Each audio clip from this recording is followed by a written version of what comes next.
Ainda nesse formato, conversa intimista, sejam bem-vindos para mais um vídeo do Páginas Avulsas.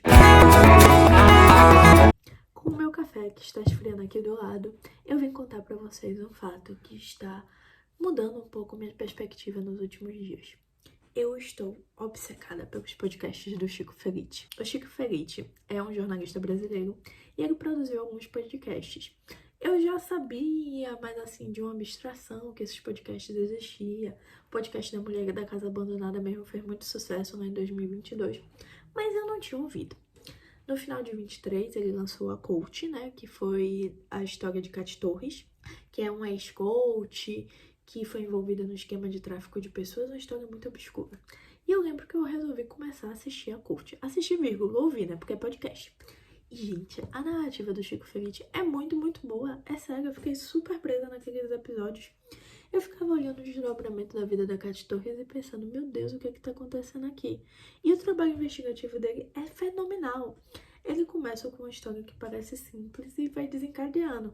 Ele vai indo atrás das conexões das histórias, das pessoas por trás, busca trazer os dois lados e vai construindo a narrativa. Apesar dele ter o julgamento dele, que nós entendemos ao longo do podcast, ele também busca dar aquela defesa e o contraditório. Eu tinha visto a Coach, adorei. E aí, fiquei assim, meu Deus, tô me sentindo órfã de podcast. Aí fui procurar os outros podcasts do Chico. E aí, vi a Mulher da Casa Abandonada e disse, mas eu já conheço essa história. Ouvi o pessoal falando, não sei o quê. Não vou ouvir. Aí deu aquela murchada e disse, não vou ouvir mais podcast por agora. Fiquei assim, órfã, tive uma crise existencial depois do final de A Coach. E depois dessa crise, não peguei mais podcasts assim pra ouvir. Mas nesse mês resolvi voltar. Principalmente porque eu gosto de podcast de crime, as coisas assim. Eu disse, vou deixar de ver só aqueles de negócios e vamos ouvir algum de true crime pra dar aquela, sabe, aquela animada na vida. Você ouvir um crime, uma coisa assim. Eu gosto dessas coisas. Aí eu disse, mas qual eu vou assistir? Não sabia qual assistir. Fui olhar, acho que eu já tava assinando e não tinha nenhum que tava me chamando muita atenção. Fui ver de alguns sobre casos criminais, mas muitos dos casos eu já conhecia. Eu disse, putz, não tô vendo nada pra assistir. Aí a vozinha disse assim, por que você não volta pro Chico Felitti? E aí eu voltei. E fui ouvir A Mulher da Casa Abandonada com quase 2 anos de atraso, né? Mas tudo bem. E, gente, é muito bom, é sério. Tipo, podcast não é pra ter prazo de validade, né? Mas aqui, quando tá no hype, todo mundo conversando, a gente fica assim, meio estranho de começar a ver depois que todo mundo já viu. Mas eu comecei a ouvir depois que todo mundo já tinha visto A Mulher da Casa Abandonada. E mesmo assim, fantástico, é sério. A história da Mulher da Casa Abandonada é assim, surreal. Vou começar dando uma contextualizada. Pra você que talvez, como eu, não tenha ouvido o podcast, esteja sabendo dessa história agora porque eu tô contando. Basicamente, tem uma mansão no meio de Higienópolis, em São Paulo. É uma mansão caindo aos pedaços no meio de prédios caríssimos. Quem não é de São Paulo, nunca foi pra São Paulo, Higienópolis é caro pededel. Uns bairros assim que o pessoal tem muito dinheiro, sabe? E é uma região muito cara. Chama a atenção você ver uma casa abandonada numa região muito cara. E o Chico passava por essa rua e via a casa e sabia que morava ali uma mulher. E ele meio que começa a investigar a história dessa mulher, achando no começo que era só uma pessoa excêntrica, talvez abandonada pela família ali naquela região, tal. Tinha tido condições em algum momento, porque era uma casa numa região muito cara que podia ser vendida e convertida em muito dinheiro em tese. Mas quando ele vai desmembrando essa história, ele descobre um novelo de lã muito mais extenso. Aquela mulher que vivia naquela casa abandonada, na verdade, ela tinha sido acusada de tráfico de pessoas nos Estados Unidos. Ela manteve por mais de 20 anos uma empregada em situação análoga à escravidão.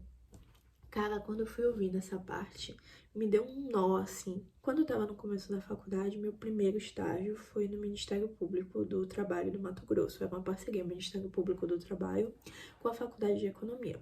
E eu fui contratada com uns outros colegas pra gente fazer a parte de pesquisa de trabalhadores resgatados de condições análogas à escravidão.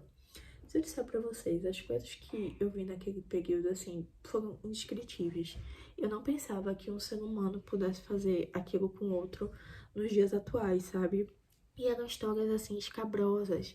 Os resgates do Ministério Público do Trabalho, não recomendo que você nunca procure se você não tem estômago forte. Mas foram uma das coisas que mais me chocaram e ajudaram um pouco a diminuir minha fé no ser humano. Precisei de um tempo fora daquilo para começar a restabelecer minha fé nas relações de trabalho. Mas quando eu tava ouvindo esse podcast, toda essa relação, toda essa história veio de novo à minha cabeça. E você fica pensando, meu Deus, como alguém pode, em pleno século XXI, olhar para outro ser humano e pensar nele como uma mercadoria, como uma ideia de posse, como se você fosse ter direito sobre aquela vida, sabe? É surreal até onde vai o nível da maldade humana e aonde vai o problema das nossas relações sociais, porque a gente não pode mascarar. Isso é um problema estrutural do Brasil. Nós temos uma cultura muito ainda enraizada na parte da escravidão, então uma ideia muito de subserviência a trabalhos. O trabalhador é colocado muito numa posição reduzida em relação ao patrão, sendo que é uma relação de troca de trabalho que não deve ter essa hierarquia, mas infelizmente acontece muitas vezes. E esse caso da mulher da casa abandonada me chocou muito, porque é um ser humano que passou, na atualidade, 20 anos condenado a um regime de trabalho desumano, que não é compatível com os padrões do nosso século. Assim, a história como um todo, só ouvindo o podcast para vocês entenderem, mas me fez refletir muito. E também sobre como alcançar a justiça, no caso concreto, é complicado. A mulher da casa abandonada nunca foi presa pelo crime que cometeu. E isso já é um gosto tão amargo na boca, assim como eu sei, por experiência própria, que muitos dos condenados por trabalho escravo no Brasil são empresas. Essas empresas não são presas, ninguém responde. Os resgates, principalmente na região centro-oeste do Brasil e norte, eles não são uma realidade de filme, eles são muito mais comuns do que vocês pensam. E não, ninguém responde.